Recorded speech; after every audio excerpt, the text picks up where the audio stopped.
मोदी सरकारले पनि यो कुरालाई सकारात्मक पहल लिनै पर्छ।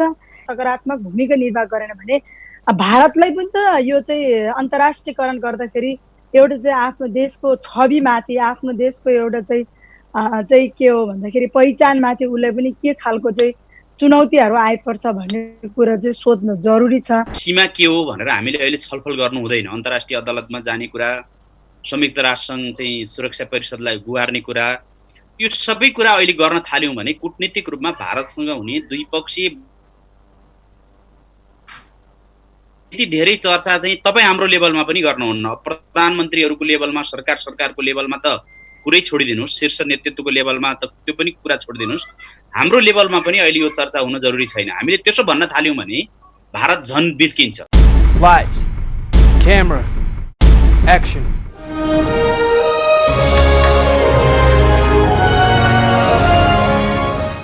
नमस्कार, यहाँलाई फेरि पनि स्वागत छ। म दयाराम पाण्डे, टेलिभिजन हो रमाइलो टेलिभिजन। हामीसँग नेपाली काङ्ग्रेसका नेता, युवा नेता बद्री पाण्डे, त्यसै गरी नेकपाका नेत्री एवं सांसद नवीना लामा हुनुहुन्छ।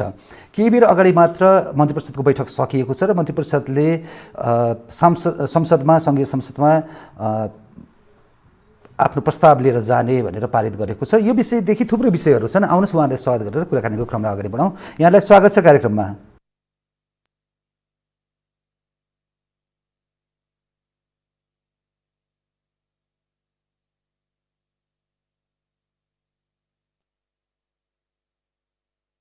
वाहवाही पनि पाएको छ। नयाँ नक्सा जारी गरिसकेपछि प्रतिक्रिया एकदमै उद्वेलित भएर दिइरहेका छन्। यसलाई चाहिँ यहाँले कसरी हेर्नु भएको छ?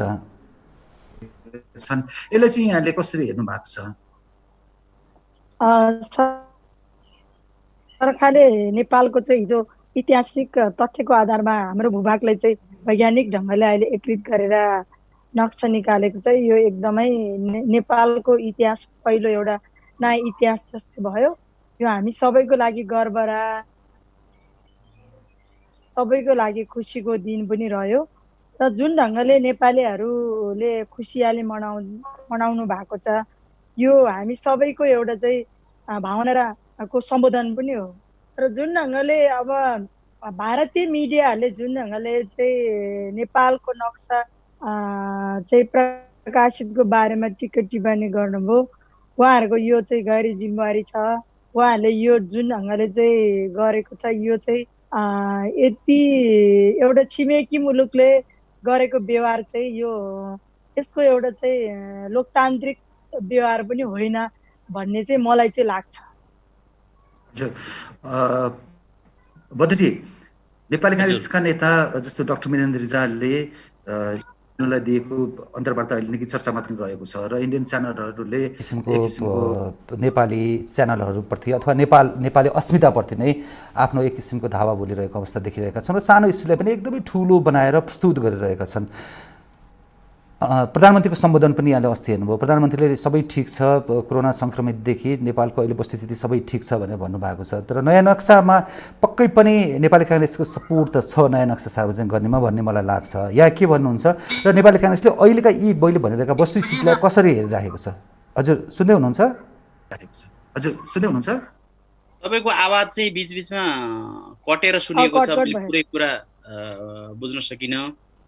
हजुर, जेस अब अहिले जसरी हाम्रो देश एक ठाउँमा उभिएको छ राष्ट्रियताका सन्दर्भमा, यो निकै सकारात्मक कुरा हो। र भारतका मिडियाहरू र भारतका केही नेतृत्वगण मानिसहरू उत्तेजित भएका छन्। त्यसले वास्तवमा त्यो पनि एक प्रकारले हाम्रा लागि एउटा शक्ति हो। उनीहरू जसरी उत्तेजित भएका छन् त्यसले उनीहरूलाई एउटा बलियो दबाब सिर्जना भएको छ। अहिलेसम्म उनीहरू हाम्रा कुरा सुन्थे मात्रै, समाधान गर्छौँ मात्रै भन्थे र समाधान गर्ने कुरालाई, छलफललाई टारेर पर धकेल्दै जान्थे। आफ्नो काम पनि गर्दै जाने, हाम्रा कुरा सुन्न पनि सुन्ने, हामी संवादबाट एउटा निचोडमा पुग्छौँ पनि भन्ने। तर उनीहरूलाई दबाब नपर्ने, उनीहरू निर्णय प्रक्रियामा नआउने, संवादको प्रक्रियामा नआउने खालको जुन हामीले अवस्था भोग्दै आएका थियौँ, अहिलेको घटनाक्रमले भारतलाई पनि दबाब परेको छ भारत पनि अब संवादमा आउँछ, संवादमा आउन बाध्य भएको छ भन्ने भएको छ। त्यसैले अहिले जे भइरहेको छ त्यो ठाउँमा उभिएर त्यसबाट अगाडिको तयारी हामीले हाम्रा सन्दर्भमा, नेपालका सन्दर्भमा गर्न सक्यौँ भने समाधानतिर चाँडो उन्मुख हुने एउटा वातावरण बनेको देख्छु मैले। नवीनाजी। हजुर हजुर नवीनाजी। हजुर सुनिरहेको छु अहिले। सुन्दै हुनुहुन्छ है?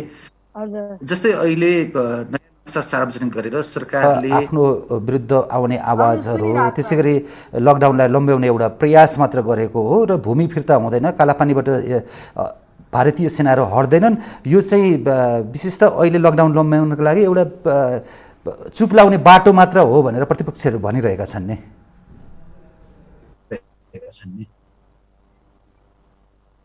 अब त्यस्तो पनि होइन। अहिले जुन नेपालको राष्ट्रियताको सम्बन्धी दलहरू माथि उठेर राष्ट्रियताको विषयमा एउटै आवाज, एउटै चाहिँ एकताको विषयमै एउटै चाहिँ इस्युमा साथ दिनुभएको छ। अब त्यस्तो भन्न पनि मिल्दैन। अब कोरोनाको महामारीलाई अन्त्य गर्नको निम्ति त हामी सबै सँग नै हुनु पर्यो। यसको चाहिँ सङ्क्रमण बढेको हुनाले त्यो सङ्क्रमणलाई चाहिँ अब जति कम भयो उति हामीले केही कुराहरूलाई खुल्ला गर्न सक्थ्यो। अब यो चाहिँ बढेको हुनाले चाहिँ यसलाई चाहिँ अब चाहिँ लकडाउनको म्याद थप्ने भन्दा अरू दुनियाँमा केही पनि विकल्प छैन। अब नक्साको विषयमा त अब मैले अघि नै भनिहालेँ कि यसले यो अब एउटा चाहिँ नयाँ नक्सा भन्दा पनि पुर्खाले अर्जेको जुन नेपालको सीमा भूभाग थियो त्यसलाई अहिले नक्सामा मात्रै हामीले पटक पटक हामीले चाहिँ भन्यौँ, कुरा उठायौँ, तर नक्सा चाहिँ बनाएको थिएन। तर अहिले हामीले नक्सा जारी गऱ्यौँ। त्यसकारण चाहिँ यो प्रोसेसमा अगाडि बढ्यो। अब भारतसँग हामीले कूटनीतिक सम्बन्ध द्वारा चाहिँ उनीहरूसँग वार्ता गर्ने, उनीहरूसँग चाहिँ कुराकानी गर्ने, दुई बीचको चाहिँ सम्बन्धलाई हिजोको एउटा चाहिँ सांस्कृतिक राजनीतिक सम्बन्धलाई कायम गर्दै कूटनीतिक पहल गरेर हाम्रो भूभाग चाहिँ भूभागमा बसेका जनताहरू त्यहाँका चाहिँ सीमाको विषयमा चाहिँ कुरा क्लियर गरेर अगाडि बढ्नुपर्छ। यदि त्यो कुरामा उहाँहरू त्यो सौहार्दपूर्ण वार्तामा हामीले पटक पटक अनुरोध गर्दा पनि आएन भने चाहिँ यो कुरालाई चाहिँ अब हामीले पनि अन्तर्राष्ट्रियकरण गरेर जानुपर्छ। त्यसकारण छिमेकी ठुलो होला, छिमेकी शक्तिशाली होला, छिमेकी चाहिँ धनी पनि होला, तर हामी र उहाँहरूको हैसियत भनेको बराबर नै हो। त्यसकारण चाहिँ उहाँले एउटा छिमेकीलाई गर्ने व्यवहार चाहिँ प्रष्ट रूपमा चाहिँ एउटा समान गर्नु पर्यो होइन। हामीले वैज्ञानिक गर्नु पर्यो एउटा चाहिँ त्यसमा चाहिँ अब कुरा चाहिँ प्रष्ट ढङ्गले अगाडि बढ्नु पर्यो। यो प्रष्ट ढङ्गले कुरा अगाडि भारत र नेपालको सीमाको विषयमा अरू प्रष्ट ढङ्गले जानको निम्ति अहिले भएको छ र अझै त्यसलाई एक भएर डिका भएर जानुपर्छ। त्यो एउटा सर्वदलीय अस्ति मन्त्री परिषदको चाहिँ निर्णय अनुसार सर्वदलीय बैठक पनि बस्यो। त्यो बैठकले जुन खालको एउटा सहमति पनि जुटाएको छ त्यो सहमतिको आधारमा भारतसँग चाहिँ वार्ता अगाडि बढाउनुपर्छ। त्यसरी नै अगाडि जानुपर्छ। अब चाहिँ यो त अब प्रक्रियामा गइसक्यो। यो प्रक्रियालाई टुङ्गियामा पुर्याउनुपर्छ। यो सदाको निम्ति चाहिँ समस्या समाधान गर्नुपर्छ। भारतले चाहिँ 62 भन्दा बढी ठाउँमा सीमा मिचेको छ। कालापानी, लिपुलेक, लिम्पियाधुरा सँगसँगै चाहिँ अरू थुप्रैको चाहिँ समस्या समाधान गर्नको निम्ति वार्ता नै हो। त्यसको दीर्घकालीन समस्या समाधानको निम्ति फेरि पनि कूटनीतिक पहल नै हो। त्यसको विकल्प छैन। त्यसरी अगाडि बढ्नुपर्छ। हजुर बद्रीजी, सरकारले नक्सा त सार्वजनिक गर्यो हैन, तर भूमि चाहिँ फिर्ता लिन सक्छ कि सक्दैन, खुट्टा कमाउँछ या भूमि नै फिर्ता लिन सक्छ भन्नेमा यहाँहरू विश्वस्त हुनुहुन्छ? अब धेरै पहिलेदेखि त्यो ठाउँमा भारतीय सेना बसेको देखिन्छ। विशेष गरी चीन र भारतको युद्धताका भारतले चीनसँग लड्नका लागि सामरिक हिसाबले महत्त्वको ठाउँ त्यो देख्यो र अहिले धेरै पुराना मानिसहरूका कुरा पनि सञ्चार माध्यममा तपाईहरूले बाहिर ल्याउनु भएको छ। उहाँहरूको भनाइअनुसार त्यो बेला सामरिक हिसाबले त्यो ठाउँ उपयुक्त ठाने उसले। त्यहाँ मानव बस्ती पनि थिएन, त्यति माथि त्यहाँ त्यो बेला मानव बस्ती पनि थिएन, न त्यहाँ भारतको प्रशासनिक पहुँच थियो न नेपालको प्रशासनिक पहुँच थियो। चीन र भारतका बीचमा युद्ध भएको बेला युद्ध गर्ने क्रममा त्यहाँ पुग्दा भारतलाई लाग्यो यो सामरिक महत्त्वको ठाउँ रहेछ। अब हामीले सुनेको प्रमाणहरू के कति जुटाउन सक्छ नेपालले थाहा छैन, तर उहाँहरूका कुरा सुन्दाखेरि चाहिँ नेहरूले त्यो बेला भारतको प्रधानमन्त्री नेहरूले हामीलाई केही समय त्यहाँ बस्न दिनु पर्यो, हामी युद्ध गर्ने क्रममै त्यहाँ पुग्यौँ, हाम्रो सेना त्यहाँ बसेको छ, त्यो नेपालको भूमि हो, हामीलाई त्यहाँ बस्न दिनु पर्यो भनेपछि त्यो बेला राजा महेन्द्रले चाहिँ एक प्रकारले चाहिँ ठुलो याचना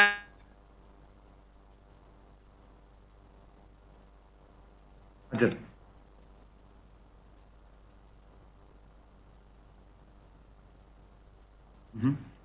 बद्रीजी यी कुराहरू बाहिर सार्वजनिक भएका छन्। अर्को अब सुगौली सन्धिको कुरा त आइ नै सक्यो सबैतिरबाट। सुगौली सन्धिले के भन्यो भनेदेखि महाकाली भन्दा पूर्वको भूभाग नेपाल हो, महाकाली भन्दा पश्चिमको भूभाग चाहिँ भारत हो। जुन इस्ट इन्डिया कम्पनीसँग हाम्रो चाहिँ सन्धि भएको थियो त्यो सन्धिले त्यो कुरा स्पष्ट गर्यो।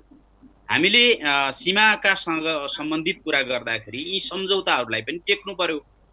त्यो टेक्दाखेरि महाकाली नदीको मुहान लिम्पियाधुरा हो भन्ने कुरा विभिन्न भाषाबाट भाषिकाहरूबाट स्पष्ट हुन्छ। कालीको मुहान लिम्पियाधुरा नै हो भन्ने कुरा स्पष्ट हुन्छ। त्यसैले लिम्पियाधुराबाट निस्केको काली नदी त्यस पूर्वको भूभाग नेपाल हो भन्ने कुरा स्पष्ट हुन्छ। खालि भारतले आएर अप्ठ्यारो समयमा प्रतिकूलतामा उसलाई सङ्कट परेको बेलामा नेपालसँग आग्रह गरेर बस्यो, बसिसकेपछि छोड्छु पनि भन्यो। छोड्छु भनेको भूभाग छोड्न मानेन, नमान्दै नेपालले चाहिँ बेला बेलामा यो विषयमा भन्ने तर निष्कर्षमा पुर्याउन नसकेको कारणले अहिले उसले त्यही ठाउँबाट चाहिँ बाटो खोल्ने सम्मको चेष्टा गर्यो, काम गर्यो, त्यो सम्मको हरकत गर्यो। त्यसैले अब हामीले धेरै उत्तेजनामा आएर चाहिँ कूटनीतिक सम्बन्धलाई नै एक प्रकारले चाहिँ धक्का पुर्याउने काम गर्नुको सट्टा हामीले कूटनीतिक संवादका माध्यमबाट इतिहासको यो चाहिँ किताब खोल्नुपर्छ, हामीले इतिहासका पाना खोल्नुपर्छ, सम्झौताका बुदाहरू चाहिँ खोतल्नुपर्छ र भारतसँग संवादमा जानुपर्छ भन्ने लाग्छ। र यसरी कूटनीतिक संवादमा जाँदा उसले पनि कुतर्क गर्न मिल्दैन, उसले पनि प्रमाणहरूलाई अस्वीकार गर्न मिल्दैन। त्यसैले हामी यो बिन्दुबाट अगाडि बढ्यौँ र बडो संयमताका साथ कूटनीतिक माध्यमबाट कूटनीतिक शैलीका साथ प्रस्तुत भयौँ भने भारतले यो कुरा मान्न बाध्य हुनुपर्छ भन्ने लाग्छ मलाई। हजुर नवीनाजी, जस्तो नक्सा जारी गर्दा आफ्नो प्रमाणहरू यथेष्ट प्रमाणहरू जुटाएरै नक्सा जारी गरेको हो या नक्सा जारी गर्नका लागि मात्रै जारी गरिएको हो? होइन, यो कहाँ त्यस्तो नक्सा जारी गर्नका लागि मात्र जारी गरेको होइन, यो त लामो समयदेखि उठाउँदै आएको हामी सबैको साझा मुद्दा हो। अब कुनै बेला भारतले अहिले बाटो खन्यो, त्यसकारण हामीलाई बढी चाहिँ त्यसले बढी हामीले छोयो, त्यसकारण हामीले चाहिँ यतातिर भयो। बेला बेलामा चाहिँ हामीलाई चाहिँ सीमा मिच्यो, त्यसले गर्दा त्यतिखेर हामी चाहिँ आक्रामक भएर हामीले विभिन्न खालका अभियानहरू सञ्चालन गरे, त्यतिखेर त्यो इस्युले एउटा स्थान पायो। तर अहिले चाहिँ के हो भने यो लामो समयदेखि उठाउँदै आएको हाम्रो साझा मुद्दा भयो हुनाले यसको अघि हामीले कुरा गरे जस्तै यसको ऐतिहासिक तथ्यको आधार, सुगौली सन्धिको आधारमा, अनि त्यसपछि विज्ञहरूले चाहिँ पटक पटक चाहिँ त्यहाँको कालापानी लगायतका चाहिँ सबै खालको चाहिँ उहाँहरूले निकालेको नक्साको आधारमा, अनि त्यसपछि हामीले त्यो बेला चाहिँ नेपालले चाहिँ त्यहाँको चाहिँ कर तिर्नेदेखि लिएर नेपाली जनताहरू चाहिँ त्यहाँ कालापानीको जनताहरूले बसोबास गरेको कुरा विभिन्न खालको यो ऐतिहासिक वैज्ञानिक तथ्यहरूको आधारमै यो चाहिँ नक्साहरू चाहिँ प्रकाशित गरेको, यो नक्सा प्रकाशित गरेको। आज हामी भन्ने हो भने के अरे चाहिँ 2055 सालमा माले अखिल, अहिलेको हाम्रो अखिलले त्यतिखेर कालापानी मार्च अभियानमा विभिन्न खालका सीमा विज्ञहरूसँग चाहिँ अन्तर्क्रिया गर्ने त्यो विज्ञहरूको रिपोर्टको आधारमा समेत पनि त्यहाँ चाहिँ त्यतिखेर पनि नक्साहरू चाहिँ एउटा खालको चाहिँ प्रकाशित भएको थियो। अब यस्ता खालका अभियानहरू विभिन्न खालका अभियानहरूले निकालेको निष्कर्षको पनि एउटा चाहिँ तथ्यको आधार भयो भने हाम्रो चाहिँ नेपाल सरकार त्यसपछि हिजोको इतिहासविदहरू ऐतिहासिक तथ्यका आधारमा सबैको कुराको संयोजन गरेर यो नक्सा जारी गरेको हो। यो नक्सा जारी गर्नु भनेको भूमि फिर्ता सहितको हामीले नक्सा जारी गरेको हो। यसकारण चाहिँ यसलाई अब हामीले दीर्घकालीन रूपमा मैले अघि नै भने यसको समस्या समाधानको निम्ति भारतसँग हामीले वार्ता नै गर्ने हो। त्यसको निम्ति हामीले एक राष्ट्रियताको इस्युमा सबै पार्टीका नेता शीर्ष नेताहरू एक भएर हामी जानुपर्छ। त्योभन्दा हामीसँग विकल्प छैन। त्यसकारण यो एउटा अवसर पनि हो, किनभने हामी सधैँ यही इस्युमा भारतसँग चाहिँ विभिन्न खालका चाहिँ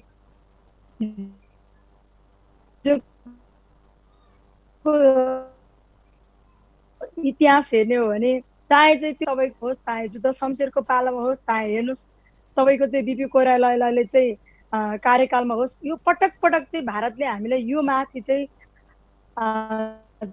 एउटा खालको भन्दा पनि नेपालको चाहिँ हस्तक्षेप, नेपाललाई कसरी चाहिँ हामीले हात लिने भन्ने खालको चाहिँ एउटा चाहिँ उसले चाहिँ बेला बेलामा चाहिँ गर्दै आएको कुरा पनि अहिले हामीले प्रमाणित भयो विभिन्न खालका तथ्य विभिन्न खालका विज्ञहरूको कुराले गर्दा पनि। सँगसँगै अहिले भारतका चाहिँ मिडियाहरूले चाहिँ अब कहिले हामीले चाहिँ दरबार हत्याकाण्डदेखि लिएर हामीले जनयुद्ध माओवादी जनयुद्धदेखि लिएर त्यतिखेरको चाहिँ पटक पटक हामीले गरेको कुराहरू पनि उनीहरूले भने यो खालको भाषा, यो खालको शैली, यो खालको प्रविधि भारतको चाहिँ गैर जिम्मेवारीपूर्ण छ। त्यसकारण एउटा छिमेकीसँग सच्चा मित्रता चाहन्छन् भने उहाँलाई पनि एउटा अवसर हो। यो अवसरलाई चाहिँ हामीले चाहिँ उहाँहरूसँग कुरा नै गर्नुपर्छ। त्यसको निम्ति अब अहिले काङ्ग्रेसका नेताहरूले पनि पोजिटिभ ढङ्गले मिडियामा चाहिँ नेपाली जनताको भावना छुने खालकै अभिव्यक्तिहरू दिनुभएको छ होइन। त्यहाँ चाहे चाहिँ अब भारतीय मिडियासँग डाक्टर माननीय मिनेन्द्र रिजालले गर्नुभएको कुराकानीको आधारमा पनि पुष्टि हुन सक्छन्। अब सबै कुराले गर्दाखेरि चाहिँ अब यो अहिले हामी एकता र हार्दिकताको विषयमा, राष्ट्रियताको विषयमा हामी गम्भीर पनि भएको छ। सरकार पनि एकदमै गम्भीर भएर अगाडि बढेको छ। त्यसकारण हामीले यो राजनीतिक पार्टीहरू नेपालको एउटा हिजोको एउटा चाहिँ पृष्ठभूमिसँग जोडेर चाहिँ तथ्यको आधारमा जोडेर प्रकाशित गरेको नक्साको आधारमा गर्दा चाहिँ छिमेकी भारत मोदी सरकारले पनि यो कुरालाई सकारात्मक पहल लिनै पर्छ। यदि सकारात्मक पहल लिएर नेपालसँग वार्ताको विषयमा सकारात्मक भूमिका निर्वाह गरेन भने भारतलाई पनि त यो चाहिँ अन्तर्राष्ट्रियकरण गर्दाखेरि एउटा चाहिँ आफ्नो देशको छविमाथि, आफ्नो देशको एउटा चाहिँ के हो भन्दाखेरि पहिचानमाथि उसलाई पनि के खालको चाहिँ चुनौतीहरू आइपर्छ भन्ने कुरा चाहिँ सोध्नु जरुरी छ। त्यसकारण चाहिँ म चाहिँ के कुरामा चाहिँ सकारात्मक छु भने यो वार्ता संवाद चाहिँ निष्कर्षमा पुग्छ, यसको बारेमा भारतले पनि सकारात्मक ढङ्गले लिन्छ भन्ने कुरामा नै मैले चाहिँ अहिलेसम्म आशा व्यक्त गरेको छु, किनभने हामीले त्यो ढङ्गले अगाडि बढ्नुपर्छ। हजुर बद्रीजी, जस्तै राष्ट्रियताको सवालमा होस् अथवा कोरोना नियन्त्रणका सवालमा होस्, सम्पूर्ण राजनीतिक दलहरू एकै ठाउँ उभिनुपर्छ, एकै ठाउँ बस्नुपर्छ भन्ने सबैको भनाइ छ र यसमा प्रतिपक्षी दल भए पनि काङ्ग्रेसले खेलेको भूमिकाको भर्खरै उहाँले पनि सराहना गर्नुभएको छ नवीनाजीले। अनि तर अहिले जस्तो भारतले यो विषयलाई अन्तर्राष्ट्रियकरण गर्दै गर्दा र अन्तर्राष्ट्रिय अदालतसम्म पुर्याउँदा नेपाललाई हेर्ने दृष्टिकोण अथवा नेपाल र भारत बीचको जुन मैत्री सम्बन्ध थियो त्यसमा आँच आउने, खलल पुग्ने काम हुन्छ कि हुँदैन भन्ने जस्तो लाग्छ। अब त्यति अगाडि जान अहिले जरुरी छैन भन्ने लाग्छ मलाई। कूटनीति भनेकै यही हो वास्तवमा। पछि कहाँ जान्छौँ, हामी कहाँ पुग्छौँ, हाम्रो चाहिँ सीमा के हो भनेर हामीले अहिले छलफल गर्नु हुँदैन। अन्तर्राष्ट्रिय अदालतमा जाने कुरा, संयुक्त राष्ट्रसङ्घ चाहिँ सुरक्षा परिषदलाई गुहार्ने कुरा, यो सबै कुरा अहिले गर्न थाल्यौँ भने कूटनीतिक रूपमा भारतसँग हुने द्विपक्षीय यति धेरै चर्चा चाहिँ तपाईँ हाम्रो लेभलमा पनि गर्नुहुन्न। प्रधानमन्त्रीहरूको लेभलमा, सरकारको लेभलमा त कुरै छोडिदिनुहोस्, शीर्ष नेतृत्वको लेभलमा त त्यो पनि कुरा छोडिदिनुहोस्, हाम्रो लेभलमा पनि अहिले यो चर्चा हुन जरुरी छैन। हामीले त्यसो भन्न थाल्यौँ भने भारत झन् बिच्किन्छ। द्विपक्षीय वार्ताबाट निस्किने परिणाम र द्विपक्षीय वार्ताबाट हामीले लिन सक्ने लाभबाट पनि हामी वञ्चित हुन सक्छौँ। त्यसैले धेरै पछिको कुरा गर्न हुन्न। अहिले हामी जुन बिन्दुमा उभिएका छौँ त्यो कुरा भनेको चाहिँ भारतसँग यथाशीघ्र चाहिँ द्विपक्षीय संवाद नै अहिलेको विकल्प हो। हामी एउटा समय त हामीले चुकायौँ। कार्तिक 15 गते नोभेम्बर 1 मा भारतले आफ्नो नक्सा जारी गर्दाखेरि नेपालको भूभाग चाहिँ उसले समेट्यो। पहिलो पटक भारतको नक्सा जारी हुँदाखेरि कालापानीमा उसको सेना बसेको भए पनि उसको नक्साभित्र त्यो भूमि समेटिएको थिएन। त्यस अगाडि भारतले पहिलो पटक समेट्यो। त्यसको ठुलो प्रतिक्रिया भयो नेपालमा। हामीले संसदमा विशेष समय लिएर मलाई सम्झना भएसम्म मैले पुस 7 गतेका दिन विशेष समय संसद सुरु भएपछि मैले आफैले पनि डिटेल यो अहिले गरिएका कुराहरू त्यो बेला तयारी गरेर मैले आफूले कुरा राखेका थिएँ। त्यसपछि राष्ट्रिय सभामा सत्ता पक्षको प्रमुख सचेतक र प्रमुख प्रतिपक्षी दलको प्रमुख सचेतक दुईजना चाहिँ प्रस्तावक र समर्थक भएर हामीले संकल्प प्रस्ताव पनि दर्ता गरायौँ। संकल्प प्रस्तावमा जवाब दिने क्रममा परराष्ट्र मन्त्री पनि आउनुभयो। विभिन्न समितिहरूले पनि परराष्ट्र मन्त्रीलाई बोलाए, सरकारलाई बोलाए।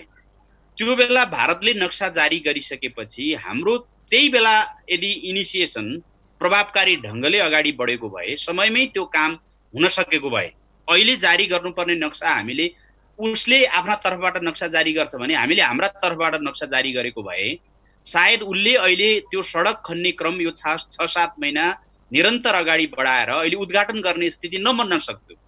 त्यसैले यो एउटा यसलाई शिक्षाको रूपमा लिनुपर्छ। कूटनीति भनेको कुरा ढिलो गर्यो, पर धकेलियो, रात रहे अग्रात पलाउँछ भनेको जस्तो कुरा बिग्रिँदै जान्छ।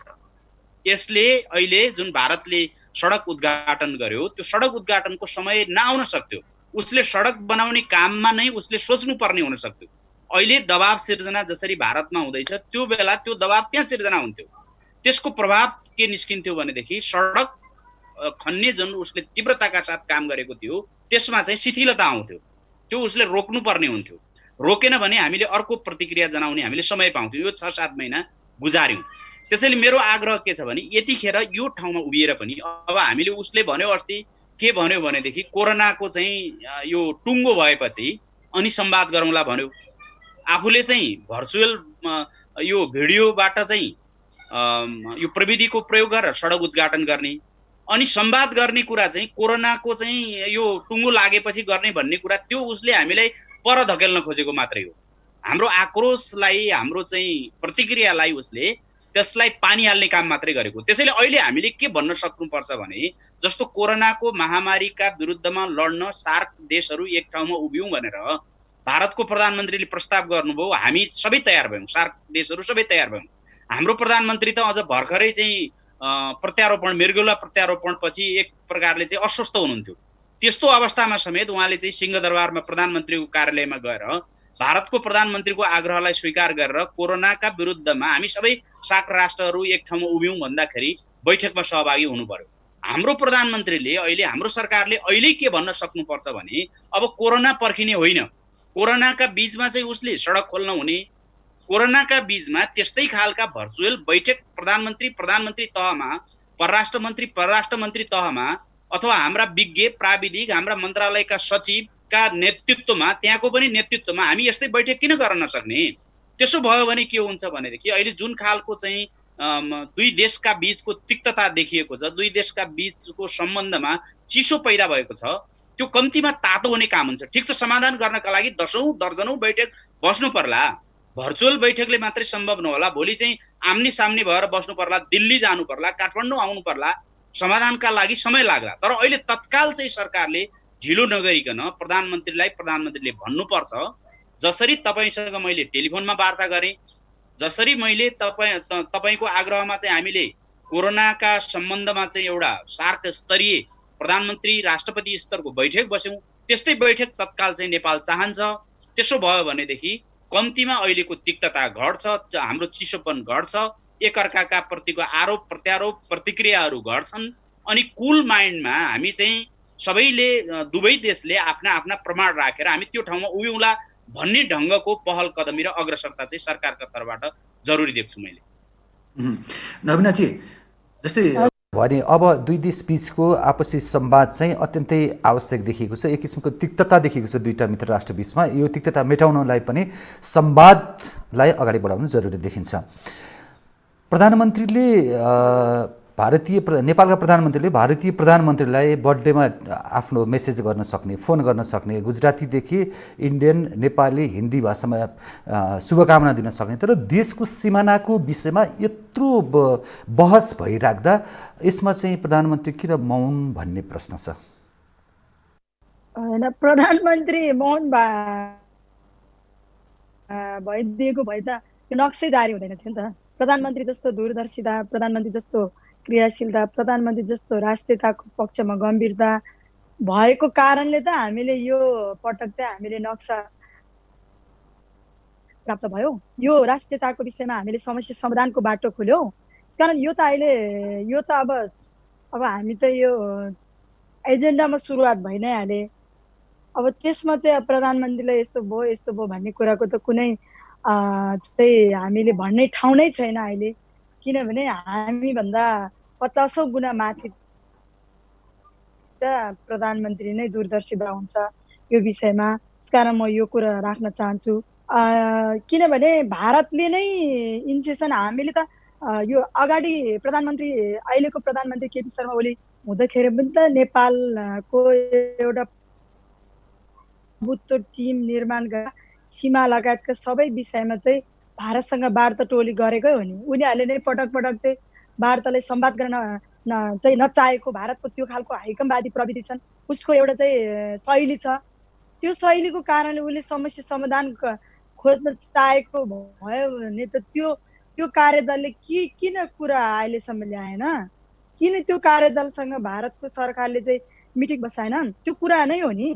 त्यसकारण अहिले यो यस्तो चाहिँ एउटा देशव्यापी रूपमा चाहिँ अन्तर्राष्ट्रिय रूपमा चाहिँ कुरा उठाइसकेपछि अब पनि भारतले चाहिँ त्यो आफ्नो हाइकम प्रविधिले नछोडेर अनि यो मुलुकको शक्तिशाली राष्ट्रिय के अरे चाहिँ एउटा चाहिँ शक्तिशाली भारत हो भनेर मोदीले आफ्नो एउटा विश्वमा एउटा कुशल नेतृत्व गर्ने कुरामा चाहिँ उसले जुन खालको पहल लिने कुरा गर्दाखेरि के उसको इज्जत आउँछन्?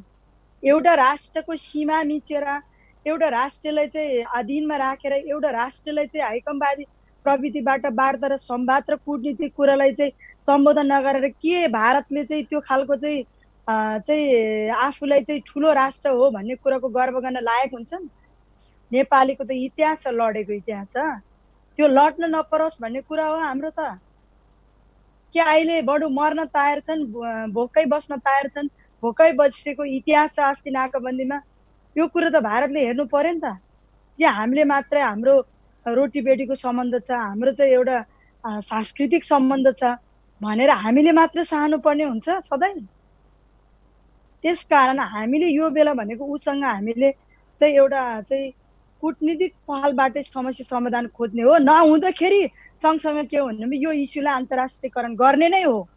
भारतले हाइकमवादी प्रवृत्ति चाहिँ देखायो भने, भारतले चाहिँ नेपालमाथि दमनको प्रवृत्ति देखायो भने, हिजोको इतिहास जस्तै पटक पटक चाहिँ प्रधानमन्त्रीहरूलाई जुन खालको चाहिँ यता लोभ र प्रलोभले चाहिँ उनीहरूले घुमाउरो पारेले सधैँ झुक्याउने काम गर्यो भने यो एजेन्डालाई अन्तर्राष्ट्रियकरण गर्नुपर्छ, गरेर जानुपर्छ।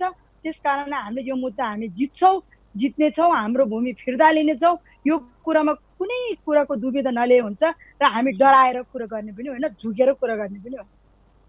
त्यसकारण वार्ता र संवादद्वारा गर्ने हो। यदि नभए भने हामी झुकेर शिर झुगाएर कुरा गर्नुपर्छ भन्ने कुनै न चाइनालाई छ, न भारतलाई छ, न कुनै मुलुकलाई छ, किमार्थ छैन। ओके बद्रीजी, लोकतन्त्र स्थापनापछि पटक पटक यहाँको पार्टीले नेतृत्व गर्दै गर्दा, चाहे गिरिजाप्रसाद कोइराला हो, शेरबहादुर देउवा, सुशील कोइराला प्रधानमन्त्री हुँदा त यो इस्यु जिउँका त्यौँ थियो। किन चुपचाप मौन रह्यो यहाँको पार्टी? र अहिले ओली सरकारले नै यसलाई अगाडि बढाएको र पाइयो नि त। ओली सरकारको एउटा निडरपन त त्यहाँ देखिएको छ, यहाँ देखिएको छ। त्यसैले यहाँहरूको पार्टीले पनि समर्थन गरेको छ। तर हिजो यहाँको पार्टी पनि त यसमा चुकेको रहेछ नि, होइन र? नेपाली काङ्ग्रेस पनि तपाईँलाई मैले भनेको होइन, डाक्टर भेषबहादुर थापाको अन्तर्वार्ता तपाईँले यदि हेर्नुभएको छ भने उहाँले अहिले होइन, यो नक्सा जारी भएपछिको सन्दर्भमा यस्तै हाम्रो बिचमा छलफल व्यापक रूपमा भएको बेला थियो। भेषबहादुर थापाले चाहिँ कालापानीका सन्दर्भमा सबैभन्दा दह्रो गरी कुरा उठाएको नेपालका प्रधानमन्त्रीहरूको समीक्षा गर्ने क्रममा उहाँले एउटा परराष्ट्रविदको हिसाबले ठुलो विज्ञता राख्नुहुन्छ। उहाँ आस्थाको हिसाबले को हो के हो कता हो भन्दा पनि नेपालको एउटा घगडान परराष्ट्रविद हुनुहुन्छ र उहाँले चाहिँ स्पष्टताका साथ सबै घटनाक्रमलाई उजागर गर्ने क्रममा कालापानीको विषयमा त्यहाँबाट भारतीय सेना हट्नुपर्छ भन्ने विषयमा सबैभन्दा दह्रोसँग कुरा राखेको गिरिजाप्रसाद कोइरालाले हो भनेर भन्नुभएको छ। त्यो कुरा चाहिँ उहाँले काङ्ग्रेसलाई अथवा गिरिजाप्रसाद कोइरालालाई कुनै किसिमले चाहिँ जस दिने हिसाबले भन्नुभएको भन्ने लाग्दैन मलाई। किनभने हामी सबैलाई थाहा हुन्न, तपाईँ हामी पार्टीकै सदस्य भए पनि प्रधानमन्त्रीको रूपमा गिरिजाप्रसाद कोइरालाले कसरी कुरा राख्नुभयो, शेरबहादुर देउवाले कसरी राख्नुभयो, सुशील कोइरालाले कसरी राख्नुभयो म भन्न सक्दिनँ। तर एउटा परराष्ट्रविदको हिसाबले उहाँ परराष्ट्र मन्त्री पनि बन्नुभएको मान्छे, भारतको राजदूत पनि बन्नुभएको मान्छे र परराष्ट्र मामलामा अहिले पनि अपडेट रहने एउटा ठुलो चाहिँ व्यक्तित्व भएको मान्छेले भनेको कुरा हो। म यो कुरा तपाईँलाई आग्रह गर्न चाहन्छु। त्यसैले काङ्ग्रेसले कुरा नराखेको, काङ्ग्रेसले यो विषयमा चाहिँ नलडेको नभनेको होइन, कूटनीतिक रूपमा समाधान गर्ने गरी दह्रो गरी कुरा राखेको देखिन्छ। त्यसै गरी यो कुरा त आइसक्यो, हिजो आज धेरै चर्चामा आएको कुरा हो। सन् 2015मा भारतका प्रधानमन्त्रीले चाइनामा भ्रमण गर्ने ताका चीनको र भारतको बीचमा लिपु लेकलाई, त्यो नाकालाई व्यापारिक नाका बनाउने भन्ने सम्झौता भयो। त्यो सम्झौता चाहिँ हाम्रा प्रतिको अतिक्रमण भारतको तर्फबाट थियो, त्यसका प्रति समर्थन थियो चाइनाको वास्तवमा। किनभने उसले यो भन्न सकेन कि लिपु लेकको नाका जहाँ लगभग त्रिदेशीय नाका छ, हामी तीनटा देशहरू लगभग आम्ने सामने भएका छौँ, त्यहाँनेरि त्यो लिपु लेकको नाका जहाँ तपाईँ हामी सम्झौता गर्दैछौँ, भारत र चाइनाको सम्झौता हुँदैछ, त्यो त नेपालको भूमि हो। नेपालको भूमि भएको कारणले म भारतसँग सम्झौता गर्न सक्दिनँ यो विषयमा। अर्को कुनै वैकल्पिक नाकाको प्रबन्ध गरौँ, त्यो त नेपालको भूमि हो र नेपालको भूमिमाथि अतिक्रमण कसरी सम्भव होला? ऊ पनि एउटा स्वतन्त्र राष्ट्र हो, स्वाधीन राष्ट्र हो भनेर चाइनाले समेत भनेन। उहाँहरूका बिचमा एक प्रकारको चाहिँ उच्च स्तरको समझदारी बन्यो।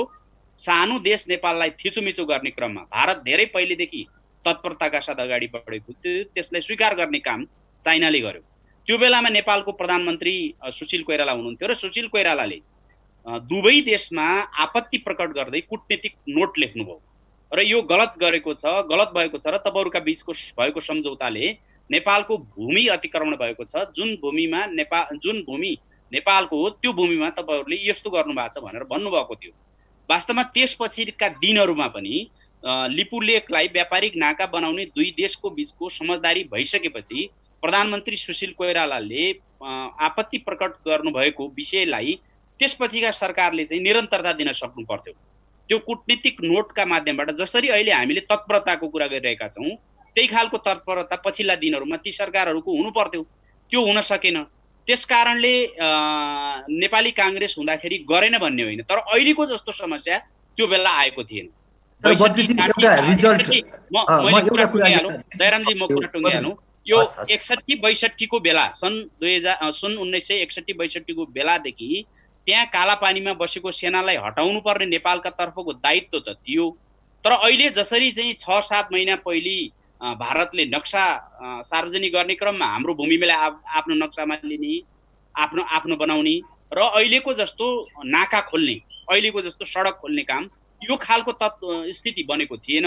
हटाउनु पर्ने बिजनेस, हटाउनु पर्ने काम र कर्तव्यमा सरकारहरू निरन्तर थिए, तर गर्न सकिरहेको अवस्था थिएन। त्यो गर्न नसक्नु कमजोरी थियो, त्यसलाई निरन्तरता नदिनु कमजोरी थियो। त्यसरी अहिले जे परिस्थिति सिर्जना भएको छ त्यो परिस्थिति त्यो बेला थिएन। विद्यमान परिस्थितिमा सुधार ल्याउन नसकेको साँचो हो, तर अहिलेको जस्तो जटिलता आएको र अनि त्यसमा चाहिँ नजरअन्दाज गरेको, त्यसमा उदासीन भएको चाहिँ पक्कै होइन। हजुर बद्रीजी, म छोटोमा यहाँको उत्तर चाहेँ है, अब समय धेरै छैन, हामी कुराकानी गर्छौँ। जस्तै हिजोका दिनमा काङ्ग्रेसले पहल कदमी अगाडि बढायो, काङ्ग्रेसी सरकारले पनि यो मुद्दालाई अगाडि बढाएको थियो भन्ने यहाँको जुन कुरा आयो। तर जसरी अहिले पद्मा अर्याल भूमि व्यवस्था मन्त्री हुँदा उहाँले मन्त्रालयमा कन्फरेन्स गरेर नक्सा सार्वजनिक गर्नुभयो, मन्त्री परिषदले यसलाई पारित गर्यो, त्यहाँ गएर प्रधानमन्त्रीले अब नयाँ संविधान संशोधन गरेर अगाडि बढ्नुपर्छ भनेर आज मात्रै मन्त्री परिषदबाट पारित भएको छ। एउटा निडर राष्ट्रवादी प्रधानमन्त्री भनेर त रिजल्ट त जनतामा देखिएको छ नि, होइन र? अहिले यो रिजल्ट लिने एकदमै उपयुक्त समय छ। यो बेला प्रधानमन्त्री जोसुकै हुनुहोस्, केपी ओली प्रधानमन्त्री हुनुहुन्छ, उहाँ सिङ्गै देशको अभिभावक हो। हामी के चाहन्छौँ भने उहाँको हात बलियोस्, हामी सबै उहाँको साथमा लाग्न पाइयोस्, उहाँ अग्रसर हुनुहोस्, अगाडि सर्नुहोस् र भारतसँगको कूटनीतिक संवादमा नधर्मराइकन अगाडि बढ्नुहोस्। तर यो अवस्थामा एउटा कुरा चाहिँ के देख्छु भने, म छोटकरीमै भने, उहाँमा सबैलाई समेटेर लिएर जान सक्ने त्यो अभिभावकीय क्षमता पनि हुनुपर्छ। कूटनीतिक हिसाबले कुरा नबिग्रिने गरी आफूले बोलेको कुरा, शब्द ब्रह्म भन्छ कि मुखबाट निस्केको शब्द यदि कमजोर पर्यो भनेदेखि कूटनीतिक हिसाबले कमजोर पर्नुपर्छ। जस्तो संसदमा अस्ति बोलेको कुरालाई हिजो मिनेन्द्र रिजालले चाहिँ भारतीय मिडियासँग सामना गर्न कठिनाइ भयो नि, भारतबाट आएको भाइरस कडा हुँदो रहेछ चाइनाको भन्दा भनेको कुरा, यस्ता प्रत्युत्पादक कुराहरू उहाँको पोजिसनमा बसेर गर्न जरुरी छैन। कूटनीतिक हिसाबले बोल्न पर्ने कुरा बोल्ने, ल जे कुराबाट लाभ लिन सकिन्छ त्यो कुरा मात्रै बोल्ने, नेपालीहरूलाई जसरी डोमिनेट गरेर बोल्ने एक प्रकारको कल्चर उहाँको विकास भएको छ, त्यो ढङ्गको कल्चरले होइन कि कूटनीतिक हिसाबले लाभ हुने कुरामा बडो बुलन्दका साथ बोल्ने र देखाउने अरू कतिपय व्यवहारमा चाहिँ विनम्रताका साथ पनि प्रस्तुत हुने, कूटनीतिक मर्यादामा पनि रहने, जसले गर्दा भोलि वार्ताको टेबलमा भारतीयहरूले हामीलाई चाहिँ कमजोर गराउन नसकुन्, हामीलाई नैतिक हिसाबले प्रश्न उठाउन नसकुन्। हिजो चाहिँ तपाईँले पनि सुन्नुभयो, यसको एक्सप्लेन गर्नुहोस् भनेर चाहिँ भारतीय मिडियाले भन्दै गर्दा जवाफ दिने ठाउँ थिएन। त्यसैले अनावश्यक कुराहरू गर्नुभन्दा परिपक्व ढङ्गले, दूरदर्शी ढङ्गले र सबै नेपालीको अभिभावक हुँ र यो जिम्मेदारी र यो गरिमामा म छु। भारतसँग चाहिँ जुनसुकै हिसाबले पनि म तर्क गर्न तयार छु, मैले राखेका कुराको म जस्टिफाई गर्न तयार छु भन्ने ढङ्गको प्रधानमन्त्रीको त्यो अभिभावकत्व, त्यो गरिमा र त्यो उच्चताबाट उहाँ प्रस्तुत हुनुहोस्। उहाँको साथमा सिङ्गै मुलुक छ भन्ने कुरा देखिएको पनि छ र आगामी दिनमा झन् नेपाली काङ्ग्रेसको तर्फबाट चाहिँ हामी देखाउँदै जान्छौँ। म यो विश्वास दिलाउन चाहन्छु। हजुर नवीनाजी, चिनिया भाइरस चाहिँ कमजोर, भारतीय भाइरस कडा, अर्थात् सिंहमी अब जयते भने जस्ता कुराहरू, अरू विभिन्न जटिल गहन विषयहरू राख्दा राख्दै यस्ता विषयहरूले प्रधानमन्त्रीको जुन गरिमा, पद, एउटा रेस्पेक्ट छ नि जनताको, त्यो घटाउने काम भयो भने जस्तो बद्रीजीबाट पनि त्यही कुरा आयो, भारतीय मिडियाहरूले पनि त्यही प्रति प्रश्न गरेका थिए। यसलाई चाहिँ यहाँले कसरी हेर्नुहुन्छ? होइन, अब उहाँले कुन प्रसङ्गमा भन्नुभयो भन्ने कुराको पनि अर्थ रहन्छ, तर कुरा हामीले कसरी हाम्रो बुझाइ के हो भन्ने कुरो पनि रहन्छ। मेरो विचारमा चाहिँ के छ भन्दाखेरि भारत र नेपालको सिमानाहरू खुल्ला छन्। हाम्रो चाहिँ प्रत्येक मलाई लगभग आधीभन्दा बढी हाम्रो चाहिँ प्रदेशहरू भारतसँग जोडेको छ। हाम्रो काठमाडौँ बजारभन्दा हाम्रो चाहिँ नेपालीहरूको लागि अब तपाईँको चाहे त्यो पश्चिममा होस् चाहे यतातिर तराईमा होस्, त्यो भारतको बजारहरू उनीहरूको लागि नजिक छन्। अब त्यो हुँदाखेरि चाइना हाम्रो लागि धेरै टाढा छ। भौगोलिक जियो पोलिटिक्स एकको ठाउँमा होला, तर त्यहाँको जोग्राफिकल कुरो गर्दा चाइना धेरै हामीबाट त्यो ढङ्गले बोर्डरबाट क्रस गरेर र चाइनाको चाहिँ बजारमा नेपालीहरूले चाहिँ नेपालको बजार नजिक हो भन्ने कुरा एकदम थोरै मात्र छ। त्यसकारण त्यो हिसाबले चाहिँ त्यो बोर्डरको कारणले धेरै अब त्यहाँ चाहिँ अब हाम्रो बिहेको उनीहरूको चाहिँ सम्बन्धहरू पनि छन्, त्यहाँ चाहिँ राति मात्रै होइनन्, त्यहाँ नजिकै जोडेको छ। त्यसकारण जति हामीले आज पनि के भनेको छ भने जति भारतमा चाहिँ कोरोना भाइरस बढ्दै गयो उति नेपाललाई जोखिम छ त भनेको छ त। यो त सत्य कुरा हो, यो सत्य कुरा होइन र भने जुन बेलासम्म इन्डियाले चाहिँ लकडाउन के अरे खोल्दैन तबसम्म नेपालले खोल्नै हुँदैन भन्ने त हामीले पनि तर्क गरिरहेछ त। अनि त्यो दुई देश बिचको चाहिँ त्यो बोर्डरलाई अब कोरोना भाइरसको कारणले पनि यो दुई देश बिचको सम्बन्धलाई कसरी गरेर त्यो बोर्डरलाई चाहिँ नेपालीहरू टन्न छन् आज पनि बसेको बोर्डरमा आएर, अनि रातारात नेपालीहरू लुकेर आउँछन्, मकै बारीबाट आउँछन्, त्यहाँ चाहिँ विभिन्न जङ्गलबाट आउँछन्, आँखा छलेर आउँछन्, पौडी खेलेर आउँछन् भने मैले सुन्न चाहेको खालको सुगम बाटोले कारणले मैले भन्न जोड्न खोजेको चाहिँ त्यो खालको सिमानाको कारणले गर्दा पनि त्यो नेपाल के अरे चाहिँ हामीले उता नेपाल के अरे भारत चाइनाको सिमानाको कारणले नेपालको बोर्डरको कारणले उताबाट चाहिँ हामीले हामीलाई चाहिँ चुनौती चाहिँ त्यताबाट छ भन्ने कुराले त्यहाँ भने हो। अब यसमा चाहिँ अब किन चाइनालाई नजिक राख्ने, किन चाहिँ भारतलाई नजिक गर्ने हामीले जरुरी छैन नि। हामी यतिखेर त अब हामीले कूटनीतिक सम्बन्ध गर्ने, दुई देश बिचलाई समदूरीमा राख्ने, समदूरी कूटनीतिक पहल गर्ने हो। हामी दुईटा ठुल्ठुलो देशको बिचको एउटा चाहिँ सानो देश छ, त्यो देश बिचमा चाहिँ हामीले आफ्नो सोभरेनिटीलाई कायम गर्ने भन्ने कुरासँग जोड्या हो।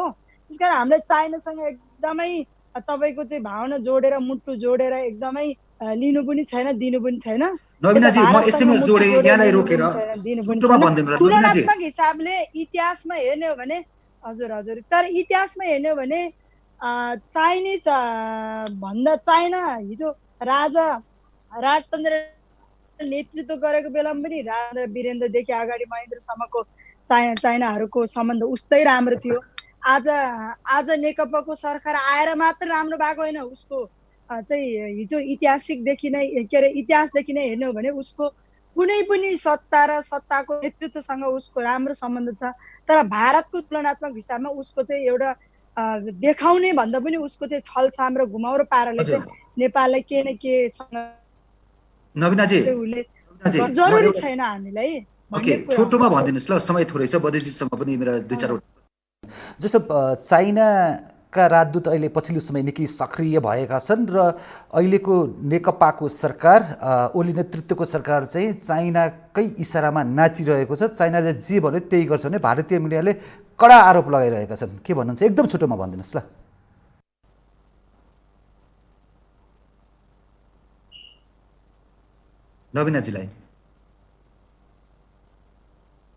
नवीनाजी सुन्दै हुनुहुन्छ?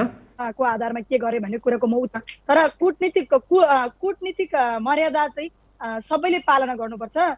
त्यसकारण नेपालको प्रोटोकल बसेका नेतृत्वले पनि गर्नुपर्छ, चाइनिज एम्बेसडर, भारतीय एम्बेसडर सबैले पहल गर्नुपर्छ। त्यसमा मेरो भन्नु के छैन। तर के हो भन्दाखेरि यो कूटनीतिक मर्यादाभित्र नै चाहिँ हामीले सबै कुराको वार्ता संवाद गर्ने, सबै गर्नुपर्छ भन्ने कुरा हो। अब त्यसमा चाहिँ मेरो धेरै अब चाइनिजको बारेमा के हो भन्ने कुरो मैले बुझेको पनि छैन, बुझ्न चाहँदा पनि चाहँदैन। सबै कूटनीतिक मर्यादा पालन गर्नुपर्छ। हजुर पाण्डेजी, हजुर सुनिरहेको छौँ। पाण्डेजी, हजुर अहिले क्वारेन्टिन व्यवस्थापन गर्ने भारतबाट लाखौँ नेपालीहरू स्वदेश फर्किँदैछन्। 30 लाखभन्दा बढी नेपालीहरू अब नेपालमा आएर बेरोजगार हुने अवस्था देखिएको छ। यति बेला क्वारेन्टिनदेखि हरेक व्यवस्थापनमा सरकार जति सशक्त रूपमा प्रस्तुत हुनुपर्ने हो निकै फितलो देखिएको छ क्वारेन्टिनको व्यवस्था। त्यसरी बाहिरबाट आउने नेपालीहरूलाई उनीहरूलाई कसरी क्वारेन्टिनमा बसाउने र कसरी घरसम्म पुर्याउने भन्ने विषयमा पनि नेपाल सरकार निकै चुकेको छ भनिन्छ नै।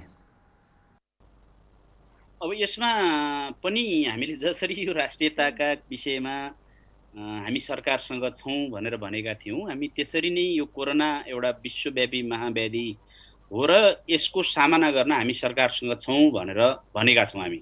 अब यसो भन्दै गर्दा काङ्ग्रेसलाई के आरोप छ भने काङ्ग्रेस प्रतिपक्ष जस्तो पनि भएन भन्ने आरोप पनि छ।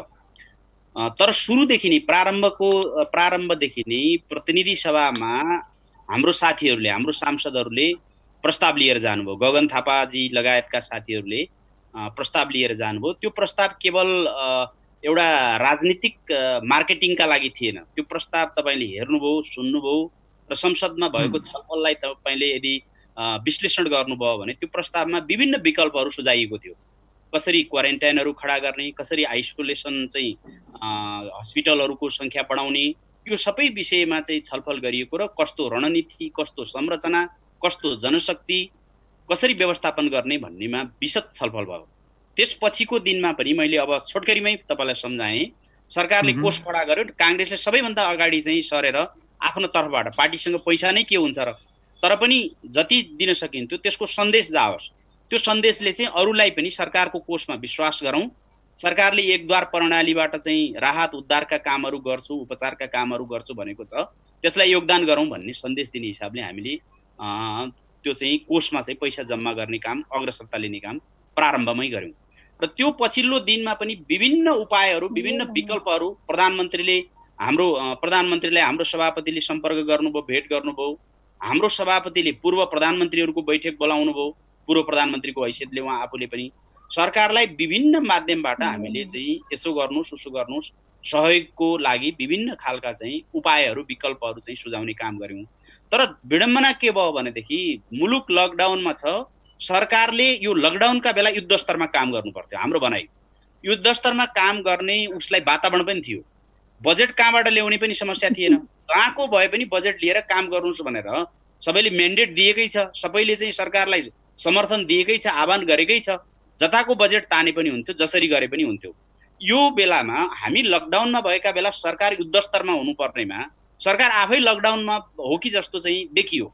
विशेष गरी चाहिँ स्वास्थ्य उपकरण खरिद गर्ने सिलसिलामा सरकारले सुरुमै आर्थिक अनुशासन र पारदर्शिता कायम राख्न सकेन। भ्रष्टाचारको कुरा आयो, गुणस्तरीय सामग्रीहरू नल्याएको भन्ने कुरा आयो। कम्पनी जुन कम्पनीलाई जिम्मा दिएको थियो, अनुभवहीन कम्पनी, सरकारका मान्छेहरूसँग चाहिँ विभिन्न सम्बन्ध भएका व्यक्तिहरूले सञ्चालन गरेका कम्पनीहरूलाई दिएको भन्ने कुरा आयो। यो सबै कुराले ढिलासुस्ती भयो र अहिले पछिल्लो दिनमा नेपाली सेनाले जिम्मा पायो, सेनाले पाउने नपाउने भन्ने पनि बहस चल्यो। सेनाले जिम्मा पाएर अहिले केही सामग्रीहरू भित्रियो र भित्रिएपछि पिसिआरको परीक्षणको सङ्ख्या चाहिँ बढ्यो, जसले गर्दा नेपालमा पनि जनस्तरमा यो फैलिएको छ भन्ने देखियो। त्यसैले अब पनि फेरि यही ठाउँबाट उभिएर के गर्नुपर्छ जस्तो लाग्छ भने विदेशमा भएका मानिसहरूका बारेमा पनि हामी बेखबर हुने, असंवेदनशील हुने काम गर्नुहुन्न। यहाँ चाहिँ क्वारेन्टाइनमा राख्ने खालको सङ्ख्या सीमामा कसरी राख्ने, काठमाडौँ उपत्यका जस्तो ठाउँमा कसरी राख्ने र अब आइसोलेसनमै लानु पर्यो भनेदेखि हस्पिटलहरूलाई कसरी सञ्चालन गर्ने भन्ने कुरामा चाहिँ सरकारले चाहिँ फेरि पनि तदारुकता देखाउनुपर्छ। अहिले जोखिम बढेको छ र जोखिम बढे अनुसारको युद्ध स्तरको तयारी चाहिँ सरकारका तर्फबाट फेरि पनि हुनुपर्छ भन्ने लाग्छ मलाई। हजुर नवीनाजी, अन्त्यमा छोटोमा भनिदिनुहोस् ल, समय निकै नै कम छ। अब विदेशबाट आउने नेपालीहरू जस्तो 30 लाख बेरोजगार हुन्छन् भन्ने एक किसिमको तथ्याङ्क आएको छ र भारतबाट मात्रै 5 लाख नेपालीहरू स्वदेश भित्रिँदैछन् भन्ने आएको छ। अब उनीहरूलाई व्यवस्थित गर्न क्वारेन्टिनदेखि हरेक कुराहरूको सही व्यवस्थित रूपमा अगाडि बढाउन सकिरहेको छैन सरकारले भन्ने जता पनि सुनिन्छ। अब आउनेहरूलाई कसरी व्यवस्थित गर्ने र बाहिरबाट फर्किने नेपालीहरूलाई उनीहरूलाई स्वरोजगार अथवा आत्मनिर्भर बन्नका लागि सरकारले ठ्याक्कै के गर्नुपर्ने हो, के गर्न सकिरहेको छैन अथवा कसरी अगाडि बढ्नुपर्छ, एकदम छोटोमा भनिदिनुहोस् ल। अब यो अहिलेको एकदमै नेपालीहरू विदेशबाट नेपालमा आउन चाहन्छन्। बोर्डरमा यति धेरै चाहिँ साथीभाइहरू चाहिँ इन्डियाको नजिकको के अरे चाहिँ देशबाट आएर बसिरहनु भएको छ। त्यसकारण सरकारले त्यसलाई सही रूपमा व्यवस्थापन गर्नु जरुरी छ। अब हामीले नजिकको देश भनेर इन्डियालाई मात्र, इन्डियामा बसेका मजदुर नेपाली दाजुभाइलाई मात्र गर्ने होइन, संसारभरि श्रम गर्ने श्रमजीवी दक्ष जनशक्ति दाजुभाइ दिदीबहिनीहरूलाई नै ल्याउने कुरो गर्नुपर्छ।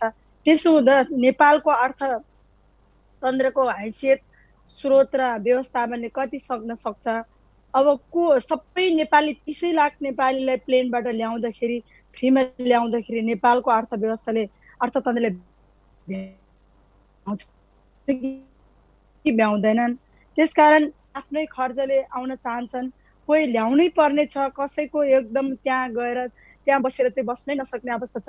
त्यसको क्याटेगोराइज गर्न हामीले जरुरी छ। किनभने जस्तै बङ्गलादेशमा अध्ययन गर्ने डाक्टरहरूले हामी आफै आउँछौँ, हामी आफ्नै सेल्फ खर्चमा क्वारेन्टाइनमा बस्छौँ भने उहाँहरूको जस्तोको कुरालाई हामीले कसरी त्यसलाई चाहिँ कसरी प्रायोरिटी दिने भन्ने कुराको सरकारले चाहिँ अब सुरुवात पोजिटिभ ढङ्गले सरकारले चाहिँ यसको बारेमा व्यवस्थापन गर्दै हुनुहुन्छ। त्यसकारण चाँडोभन्दा चाँडो ल्याउने कुरामा सरकारले व्यवस्थापन गरेर ल्याउनुपर्छ। किनभने ल्याउँदाखेरि कोरोनासँगै नआओस्, कोरोनाको सही रूपमा हामीले चाहिँ स्वास्थ्य गुणस्तरीय उनीहरूलाई चाहिँ सेवा पनि दिन सक्नुपर्छ। अर्को कुरा, हामीले विदेशबाट आउन चाहने नेपालीहरू हामी नेपालको भूमिमा के गर्न चाहन्छौँ, नेपालमा अब हामीले विदेशमा जसरी हामीले कतारमा, मलेसियामा, अरू अमेरिका, जापानमा हामीले यति श्रम बेचेर यहाँका चाहिँ ठुल्ठुलो बिल्डिङ विकास निर्माणमा यसरी हामीले श्रमदान गरिरहेको छ भने हामी अब नेपालमै आउँछौँ भने उहाँहरूले चाहिँ सिप र ज्ञान र उहाँहरूले अर्थसँग पनि ल्याउने हो। त्यसकारण त्यो खालको जनशक्तिलाई नेपाल सरकारले चिन्न पनि सक्नुपर्छ।